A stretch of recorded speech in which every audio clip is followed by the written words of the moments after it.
आज मुंबई येथे महाराष्ट्र राज्याचे मुख्यमंत्री एकनाथजी शिंदे यांची शाहूवाडी पन्हाळ्याचे आमदार डॉक्टर विनय कोरे सावकर यांनी भेट घेतली।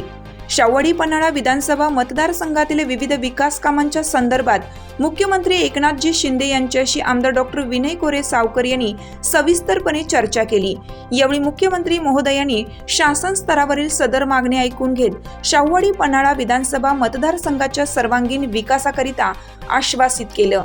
यावेळी जनसुराज्य शक्ती पक्षाचे युवा प्रदेशाध्यक्ष समीरदादा कदम उपस्थित होते। हिरकणी न्यूज करिता श्री किशोर गायकवाड, नवे पारगाव, तालुका हातकणंगले, जिल्हा कोल्हापूर।